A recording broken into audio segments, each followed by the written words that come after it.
안녕하세요. 오늘은 곰 박사와 함께 불안의 종류에 대해서 좀 말씀을 드려보도록 하겠습니다. 불안이 종류가 많다라고, 과연 많을까? 이런 생각을 하시는 분들도 계시는데요. 여러분들이 좀 불안의 종류에 대해서 좀 알고 계시면 좀 그런 대응하실 때 좀 도움이 되실 것 같아서 좀 얘기를 해드리려고 합니다. 일단 불안이라고 한다면 원인에 대한 얘기보다는 불안의 어떤 증상에 대해서 좀 말씀을 드리자면, 뭐 불안하다, 뭐 마음이 편치 않다, 뭔가 맞은 것 같은데, 뭔가 이상한데, 왜 이렇게 마음이 이렇게 안정이 안 되지? 왜 이렇게 초조하지? 왜 이렇게 안절부절하지? 이런 느낌의 심리적인 불안이 있고요. 그 다음에 식은땀을 흘린다든지, 뭔가 소름이 돋는다든지, 또는 어지럽다든지, 뭔가 눈이 흐릿흐릿하다든지, 가슴이 답답하다든지, 또는 속이 불편해진다든지, 어떤 분들은 배가 불편해질 수도 있죠. 과민성 대장 증상이 있으신 분들은. 어떤 분들은 방광이 예민해진다든지, 어떤 분들은 손발에 저림이 있다든지, 이런 약한 어떤 그런 신체적인 불안을 느끼실 수도 있습니다. 보통 불안이라고 하면 그런 감정적인 불안과 신체적인 불안이 동반되어서 나타나지는데요. 제가 감정이란 무엇인가 라는 편에서 말씀드렸던 것처럼, 감정 반응은 백인백색, 사람마다 다 다릅니다. 그리고 이제 이런 감정 반응의 종류는 사람마다 다 다른데, 이런 감정 반응의 세기가 얼마나 강하느냐에 따라서 우리는 공황 증상이라고 얘기할 때도 있고요, 또 과업증후이라고 얘기할 때도 있고요, 부교감신경 항진 증상이라고 얘기할 때도 있고요, 강박증이라고 얘기할 때도 있고요, 신체화장애라고 얘기할 때도 있고요. 이렇게 다양한 방식으로 저희가 얘기를 하게 됩니다. 일단 공황 증상부터 말씀드릴게요. 공황 증상은 정말 이러다 죽을지도 모르겠다라는 그런 두려움, 공포, 무서움, 이런 감정이 엄습을 하면서 아까 말한 그런 신체적인 불안 증상들, 뭔가 어지럽고 미식거리고 식은땀이 나고 가슴이 두근두근거리고 숨쉬기가 답답하고, 이런 부분들이 계속 나타나는 거예요. 결국은 공황 증상을 경험을 하시게 되면 너무 무섭고 힘들고, 지금 당장에 내 주변에 나를 도와줄 사람이 없게 되면 더 좌절하게 됩니다. 바로 이러한 상황에서 119를 타고 응급실을 가시는 분들도 흔치 않습니다. 응급실을 가게 되면 여러 가지 검사 후에 공황 증상인 게 밝혀지게 되면 진정제를 투여받고 안정을 찾게 되시는데요. 그런 것들을 한 번이라도 경험해 보신 분들은 공황 증상에 대해서 두려워하는, 또 언제 그런 일이 생겨서 또 내가 그럴 수도 있을 수 있으니까, 특히 건널목을 건너다 그런 일이 일어나게 되면 얼마나 당황스럽겠어요. 그렇기 때문에 공황 증상이 나타나면 어떡하지? 라는 그런 예기 불안까지도, 그러니까 불안의 레벨이 더 높아지는 거죠. 그런 일들이 발생하게 됩니다. 이 공황 증상과 가장 헷갈리기 시기가 쉬운 게 바로 거업증후군과 또 부교감신경 항진 증상이에요. 부교감신경 항진 증상은 갑자기 어떤 분들은 등에서 소름이 쫙 돋는 것부터 느껴지신다고 합니다. 귀가 멍해지고 먹먹해지고, 어떤 분들은 계속 삐 소리 나는 사람들도 있고, 눈앞이 어지러워져요. 빙빙 돕니다. 그리고 미식미식거리면서 식은땀이 정말 짧은 시간에 말도 안 될 만큼 많이 나와요. 정말 속옷이 다 젖을 정도로 나옵니다. 그러면서 숨 쉬는 게 답답한 느낌이 있는데, 그러면서 손발에 힘이 쭉 빠져요. 그러면서 기절하시는 분들도 계세요. 일단은 서 있다면 쓰러질 수밖에 없습니다. 앉아 있어도 몸이 쓰러져요. 그걸 어거지로 버틴다 그런다 하더라도 버틸 수가 없습니다. 근데 문제는요, 이렇게 부교감신경 항진 증상을 겪으셨을 때는 막상 응급실에 가게 되면 정상이에요. 아무런 문제가 없어요. 응급실에 가는 동안에 벌써 다 괜찮아졌어. 그 응급실에 가게 되면 아이고 스트레스 많이 받으셨나 보네요, 정상입니다, 이 말 듣고 그냥 나오게 돼 있어요. 그런 분들 같은 경우에는 분명히 내가 그 당시에는 셧다운이 되는, 쉽게 말하면 아무것도 못하는 그런 상황이 됐는데 왜 병원에서는 정상이라고 그러지? 이런 의문을 갖게 돼요. 공황 증상과 또 다르죠. 그리고 과호흡 증후군이라는 것은 갑자기 가슴에 있는 근육이 꽉 조여지면서 숨을 깊게 들이마실 수가 없어요. 숨이 얕아집니다. 그래서 숨을 활짝 쉬다 보면은, 그러니까 과호흡 증후군은 사실은 우리가 과호흡 증후군을 느낄 때보다도 훨씬 전부터도 이 팬팅이라고 그러는데 얕은 호흡이 계속 반복이 되는 건데요. 그러다가 이산화탄소 농도가 떨어지고 과도하게 떨어지고 그렇게 되게 되면은 우리가 손발이 마비되는 현상도 봐요. 실제로 이렇게 손이 이렇게 꼬입니다. 그래서 이제 그럴 때에는 우리가 종이백을 이렇게 입에다 대고서는 그걸로 숨을 쉬어서 이산화탄소 농도를 올리라라고 얘기를 하는데, 사실 요즘 종이백 구하기도 어렵고요. 실제로 비닐봉지로 그런 걸 하다가 오히려 더 힘든 걸 느껴갖고서는 오히려 거기서 공황 증상으로도 갈 수도 있어요. 그런 경우도 많으시는데, 이런 과호흡 증후군이 나타날 때는 일단은 그런 분들은 사실 평상시에도 숨을 얕게 쉬고 계세요. 우리가 항상 긴장 상태, 이게 남과 비교가 안 되니까, 난 항상 그렇게 살아왔으니까 그걸 긴장 상태로 이해를 못 하시는 분들이 많은데, 쉽게 말하면 디포트 값 자체가 다른 사람들보다 이 많이 긴장돼 있는 사람들이 바로 이런 과호흡 증후군이나 부교감 신경 항진 증상의 그런 증상들을 겪으실 확률이 큽니다. 그래서 저는 이제 과호흡 증후군 같은 경우에는 물론 필요시약도 처방을 해드리지만, 물론 그런 과호흡 증후군이 오기 전에 내가 좀 숨이 좀 이렇게 좀 얕아진다라는 거를 좀 모니터링을 할 수가 있으면, 그리고 내가 지금 신경이 예민하다, 내가 지금 뭔가 스트레스를 받는다, 내가 지금 마음이 편치 않다, 아까 말한 그런 불안의 종류 말씀드릴 때 그 불안의 그냥 약한 수준, 그 당시에서 바로 필요시약을 드시라고 이렇게 제가 지시를 해드리곤 하는데요. 그런 식으로 하고, 그 다음에 숨을 짧게 들이마시고 길게 내쉬는 식으로 숨 쉬는 빈도를 억지로 좀 조정을 하셔야 돼요. 그러면은 그게 좀 조절이 됩니다. 그런 방식으로 해결을 하시면 됩니다. 어떤 의미에서는 쉽지만 사실은 그런 디폴트 값, 쉽게 말하면 긴장이 높은, 그냥 불안과 긴장이 높은 걸 당연하게 알고 살았어. 그 인생을 리모델링 하려면 사실은 쉬운 일은 아니에요. 왜냐면 그렇게 살아온 시간이 20대면 10몇 년이고 30대면 20몇 년이고 40대면 30몇 년인데, 그렇게 오랜 시간 살아왔던 그런 인생의 버릇, 쉽게 말하면 마음의 버릇, 또 몸의 버릇을 어떻게 그렇게 금방 바꿉니까? 또 하나는 부교감 신경 항진 증상이에요. 부교감 신경 항진 증상은 아까 제가 말씀드렸던 것처럼 그런 식이 되면서 쓰러지게 되는데, 심지어는 저는 그런 분들한테는 그냥 얼른 그 전조 증상이 나타나면, 전조 증상 느끼시는 분들 많습니다. 어떤 분들은 진짜 등부터 뒷목까지 소름이 쫙 돋는다고 얘기하시고, 어떤 분들은 귀가 먹먹해지기 시작한다고 얘기하세요. 그런 전조 증상이 있고 나서 바로 증상이 에스컬레이션이 되면서 증상이 빡 와서 쓰러지게 되는 거기 때문에, 그럴 때는 내가 정신 꼭 차려야지 하고서는 이러고 서 있지 마시고 바로 내가 앉을 수 있는, 특히 길에서 앉을 수 있는 장소를 찾으셔야 되고요. 만약에 그 장소가 공적인 장소가 아니라면 얼른 누울 장소라도 찾으셔야 돼요. 왜냐면 눕고 나서, 또는 그렇게 기대서 앉고 나서 누울 때가 효과가 훨씬 더 큽니다. 왜? 우리 몸에서 힘이 쭉 빠지는 그런 상태가 혈압이 떨어지기 때문인데요. 혈압이 떨어질 때 머리로 가는 어떤 그런 혈류를 증가시키려면 눕는 게 최선이거든요.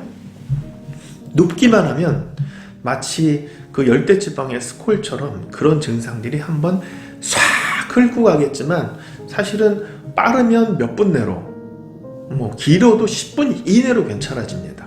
깨어나서 정신이 멍하고, 그리고 온몸이 식은땀으로 젖었다는 걸 알게 되죠. 의식을 잃는 경우도 있지만 의식을 잃지 않고 그 과정을 경험하시는 분들이 압도적으로 많습니다. 그럼 부교감 신경 항진 증상은, 그러면 그 부교감 신경 항진 증상이 문제냐? 그렇지 않습니다. 부교감 신경 항진 증상이라는 것은 그 브레이크, 우리 몸에 그 브레이크가 밟힌다 라고 생각하시면 되는데요. 여러분들도 생물일 시간에 이제 자율신경계에 대해서 배워줬겠죠? 그런 자율신경계에서 보면 교감신경계와 부교감신경계가 있습니다. 교감신경은 자동차의 엑셀러레이터 같은 역할을 하고요. 부교감신경은 브레이크 같은 역할을 합니다. 근데 이 엑셀러레이터가 이렇게 어떻게 보면은 우리가 운전을 할 때도 엑셀러레이터를 밟았다가 엑셀러레이터에서 발을 떼고 또 엑셀러레이터를 밟았다가 또 엑셀러레이터에서 발을 떼고 이러고 운전할 수만 있으면, 쉽게 말하면 교감신경을 적절하게 이용을 해서 살 수만 있다면 그런 삶이 굉장히 순탄한 삶이 될 수 있어요. 교감신경이 필요 없는 삶이라는 건 없습니다. 왜냐면 우리가 일도 해야 되고 뭔가 우리가 열심히 뭔가를 해야 될 때도 있는 거니까 그럴 땐 교감신경이 필수거든요. 근데 문제는 엑셀러레이터에서 발을 못 떼. 내가 빨리빨리 가야 된다는 생각 때문에 엑셀러레이터를 너무 심하게 밟고 있어. 뭐 거의 엑셀러레이터에서 발을 안 떼는, 무슨 뭐 자기가 포뮬러 1 드라이버도 아닌데 그러고 있어. 그러면 우리 몸에서 이거 상태 너무 위험한데 이런 생각이 들면은 브레이크를 밟으려고 하는데, 이 주인이 계속 엑셀러레이터를 밟고 있으면 어쩔 수 없이 그 브레이크를 밟아버려요. 바로 그 브레이크를 밟을 때 나타나는 부분이 이 부교감신경 항진 증상입니다. 그렇기 때문에 부교감신경 항진 증상이 돼서 몸이 셧다운이 됐을 때에는 그거는 우리 몸이 위험 신호를 보낸 거예요. 이렇게 계속 교감신경이 항진된 상태로 계속 이렇게 흥분하고 살면 안 된다라는, 이렇게 너무 열심히만 살면 안 된다라는, 너무 지금 빡세게 살고 있다라는 그런 신호인 겁니다. 그래서 부교감신경 항진 증상을 겪으신 분들이나 또는 가업증후군을 겪으신 분들이 병원에 와서 자기가 공황 증상이 아니냐고, 공황장애가 아니냐고 얘기를 드리는데요. 여기서 또 이제 하나 말씀드리고 싶은 거는, 이 공황장애라고 하는 부분은 공황 증상 말고는 다른 걸로 설명될 수 있는 그런 정신과적인 문제가 없어야지만 공황장애라는 진단을 내리는 건데, 공황 증상이 있으신 분들은 사실은 우울증의 다른 모습들도 많이 갖고 계신 분들이 더 많아요. 공황 증상만 달랑 가지고 계신 분들은 없습니다. 왜? 너무 당연하겠죠? 그런 공황 증상을 느끼고 그 공황 증상이 올 만큼 항상 찰랑찰랑찰랑하게 불안을 느끼고 산다는 거는 엄청난 감정적인 에너지를 소비하는 일이고요. 배터리도 많이 소비되기 때문에 두뇌 기능이 떨어져서 당연히 우울증이 올 수밖에 없는 겁니다. 그 우울증에 대한 개념에 대한 얘기는 제가 또 우울증에 관한 영상에서 다뤄보았으니까 또 궁금하시면 찾아보셔도 되고요. 바로 공황 증상은 결국은 진정제를 투여해야지만 해결이 되는 부분이 많아서, 공황 증상이 정말 심하신 분들은요, 집 밖을 못 나가요. 왜? 집 밖에 나가면 불안이 확 올라오거든. 왜? 우리가 집 밖에 나가서 산다는 것 자체가 많은 정보들이 들어온다는 거기 때문에 우리가 그 정보들을 제대로 잘 처리하지 못하고 있다는 어떤 그런 불안감도 더 많이 생길 수밖에 없어요. 그렇기 때문에 공황 증상이신 분들은 일단은 집 밖 외출을 삼가시는 경우가 많고요. 심한 경우에는 아예 안 나가시고, 정말 심한 사람들은요, 심지어는 병원 근처에서 사시는 분들도 계세요. 왜? 문제 생기면 바로 가서 주사 맞으려고. 상상이 안 가시죠? 실제로 있습니다. 실제로 있으세요. 저는 그래도 이제 그 공황 증상 때문에 고생하시는 분들한테는 조금 더 왜냐면 무기가 없어서 힘들어지면 더 사람이 무력해지기 때문에 좀 그런 무력감을 덜 느끼시라고 좀 더 촘촘하게, 어떻게 보면 무기, 과학적인 도구, 약물을 충분히 이렇게 드리는 편인데요. 이런 과호흡증후군이나 또는 이런 부교감신경 항진 증상은 사실은 그것이 나타났을 때, 과업증후군은 그래도 만약에 약을 드실 수 있는 컨디션이면 약을 드시면은 과업증후군이 괜찮아지는데 그래도 좀 도움을 받을 수 있는 부분이 있는데, 이 부교감신경 항진 증상 같은 경우에는 약을 먹을 시간도 없어요. 그냥 병원에 가면 괜찮아져 있습니다. 왜냐면 누워있으면 괜찮아지는 거니까. 그렇기 때문에 부교감신경 항진 증상으로 고생하시는 분들은 다음에도 또 뭔가 스트레스가 될 때, 뭔가 안 좋은 소식을 봤을 때, 뭔가 예민한 일이 생겼을 때 또 나타날 수가 있거든요. 그렇기 때문에 그런 일이 일어났을 땐 놀라지 마시고 아까 말씀드린 대로 기대서 앉을 수 있는 장소를 빨리 스캔해서 찾아보신다든지 아니면 미리 누워 계세요. 그러면 그냥 진짜 소낙비처럼 쓱 지나가고 끝입니다. 하지만 아까 제가 과업증후군에서도 말씀드렸다시피 이미 본인이 너무 빡세게 살고 있다는 증거이기 때문에 그런 어떤 불안과 긴장감, 이런 교감신경이 항진되는 부분을 조금이라도 낮추려면 물론 시간이 되면 우리가 요가, 명상, 참선 이런 것들을 시간이 되는 한 많이 하면 도움이 되는 건 사실입니다. 하지만 그럴 수 있는 시간이 없고 또 그럴 수 있는 사람들은 이미 그런 과업증후군이나 또는 뭐 부교감신경 항진 증상이나 또는 공황장애나 이런데 영향을 받지 않아요. 그런 분들은 이미 여유롭게 살고 계세요. 대부분 공황 증상을 경험하거나 또는 과업증후군을 경험하거나 또는 부교감신경 항진 증상을 경험하시는 분들은 이미 빡세게 살고 계신 분들이에요. 바쁘게 살고 있고 신경 쓸 게 너무 많은 분들이에요. 물론 사람에 따라서는 감정 센서 자체가 예민하기 때문에 남들이 봤을 때는 별거 아닌 것에도 감정 반응이 커서 그런 부분들을 크게 느끼실 수도 있는데 그래도 공통점은 디폴트 값, 쉽게 말하면 감정에 있어서 불안과 긴장의 기본값 자체가 높기 때문에 항상 아슬아슬하게 사는 거고요. 소도 마지막까지 메스러지고 물도 마지막 한 번에 넘친다고 별거 아닌 일에 또 울컥하고 넘칠 수가 있는 거거든요. 특히 공황장애 같은 경우에는요. 예를 들면 나는 기차만 타면 또는 고속버스만 타면 공황 증상이 나타나서 저는 그 교통수단을 이용을 못합니다. 또는 내가 영화관을 가면 그게 나타나서 영화관을 못 갑니다. 지하주차장, 엘리베이터, 뭐 별의별 데서 다 그런 공황 증상, 터널을 지나갈 때 넌 터널을 지나가지 못해요. 이러는데 사실은 그 마지막 원인들이 됐던 찰랑찰랑하던 차에 마지막으로 얹어져서 이 불안을 울컥 넘치게 했던 이 마지막 일들은 사실은 중요하지 않습니다. 우리가 엘리베이터를 피해도 결국은 찰랑찰랑할 때 뭔가가 얹어지면 또 우리가 그걸 또 피하게 돼요. 또 그걸 또 피해도 또 찰랑찰랑할 때 뭐가 얹어지면 또 문제가 생깁니다. 그러다 보면은 사실은 여러 가지 것들을 피하게 되고 그런 부분들 때문에 결국은 사회생활에 대해서 주눅이 들고 위축이 되는 어떤 그런 경우가 생길 수가 있거든요. 그래서 그런 경우에는 이게 집안에서만 있거나 사람들을 무조건 피하거나 이러시면 마시고 꼭 전문가의 상담을 받아보시는 거고요. 특히나 이제 그런 공황장애 같은 경우나 물론 근데 과업증후군이나 그런 어떤 이런 부교감신경 항진 증상 같은 경우에는 내가 미처 대비하지도 못할 때 이렇게 확 올라오는 경우가 많고요. 그리고 이런 공황 증상 같은 경우에는 이미 내가 어떤 상황에서 공황 증상이 생긴다라는 것을 어느 정도는 예측하는 분들도 많이 계시거든요. 그래서 그런 분들한테는 결국은 그런 경험이 생겨버렸기 때문에 자라보고 놀란 것은 소뚜껑 보고 놀란다고 그 상황을 피하게 되는 거잖아요.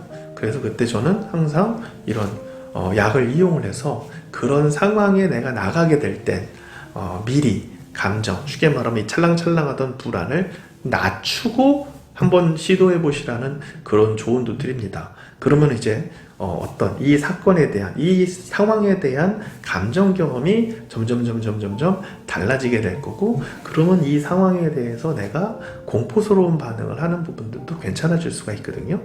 그렇지만 역시 공황장애도 아까 부교감신경 항진 증상이나 과업증후군과 마찬가지로 결국은 기본적인 불안과 긴장이 높아서 항상 교감신경이 항진돼 있고 그런 교감신경이 항진돼 있는 부분 때문에 남들보다 좀 더 불안할 일들을 많이 겪으면 더 하겠지만 많이 겪지 않아도 그런 어려운 문제에 시달릴 수가 있기 때문에 그때그때의 증상을 조절하는 것도 중요하지만 기본적으로 내가 갖고 있는 이 기본적인 불안과 이 긴장치를 낮추고 사는데 익숙해지는 게 굉장히 도움이 됩니다. 그렇게 생각한다면 내가 뭐 10년을 그렇게 살았을 수도 있고 20년을 그렇게 살았을 수도 있고 과연 내가 얼마만큼을 이렇게 살아야 되느냐 그런 얘기들도 많이 하셔서 나중에 제가 이제 정신과 약을 왜 이용하는지에 대해서도 말씀을 드릴 테지만 정신과 약이 해주는 역할은 좀 다른 감정을 느낄 수 있도록 좀 더 다른 감정 경험을 할 수 있는 그런 상태를 만들어주는 거고 좀 더 편안하고 좀 더 덜 불안하고 덜 긴장되는 상태에서 예전과 비슷한 인생 경험들을 계속할 때 나도 모르게 그런 인생 경험들에 대한 느낌들이 달라지게 돼 있거든요. 그렇게 천천히 나를 바꿔가는 게 정신과 약물 치료의 의미이지 뭐 한 번 먹고 사람이 확 변하고 한 번 먹고 마음이 확 편해지고 그런 거는 뭐 제가 마술사도 아니고 그런 도움은 있지 못합니다. 그래서 오늘은 그런 어떤 그 불안에 대해서 불안 증상이라는 게 뭔지 그리고 공황 증상이라는 게 뭔지 이 공황 증상과 또 헷갈릴 수 있는 과호흡증후군과 부교감신경 항진 증상이 뭔지에 대해서 좀 간단히 다뤄보겠습니다. 나중에 이제 이런 어떤 공황 증상이라든지 부교감신경 항진 증상이라든지 또는 이런 어떤 과호흡증후군을 장기적으로 어떻게 다뤄야 하는가에 대해서 또 다른 영상에 찾아뵙도록 하겠습니다. 오늘 영상 여기까지 시청해 주셔서 감사합니다.